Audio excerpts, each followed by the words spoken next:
പറച്ചോനെ ഏതാണ് സ്ഥലം? ആ മൊയ്നി പറഞ്ഞത് ഇവിടെ തന്നെ അല്ലേ? നമ്മക്ക് വായു മാറിപ്പോയോ?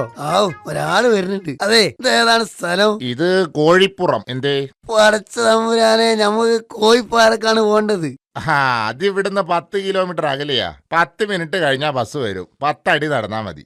അവിടെ ചായക്കടയുടെ അരികില് ബസ് നിർത്തും. ആവു ആശ്വാസായി. ചായ കുടിക്കാനുള്ള സമയമുണ്ടല്ലോ. ഭാസ്കരേട്ടാ, നമ്മുടെ ഇരുമ്പ് രാമു ഈ വഴിക്കങ്ങാനും വന്നോ? ഏയ്, ആളെ കണ്ടിട്ട് 2 ദിവസമായി. ചിലപ്പോ വല്ല കേസിലും പെട്ട് ഉള്ളിലായി കാണും. എങ്കിൽ ആശ്വാസായി. ഞാൻ ഇരുമ്പിനെ മുങ്ങി നടക്കുക. ഒരു അടിക്കാത്ത ചായ തന്നേ. ഞമ്മക്കും വേണം അടിക്കാത്ത ചായ. ഞമ്മളാണ് ആദ്യം വന്നത്, അതുകൊണ്ട് ഞമ്മക്ക് ആദ്യം തരണം. ഇവിടെ അങ്ങനെയുള്ള കണക്കൊന്നും ഇല്ല ചേട്ടാ. ഒരു അടിക്കാത്ത ചായയും ഇടിയപ്പം വേഗം തന്നേ. ഇടിയപ്പം വേഗം താ ചേട്ടാ.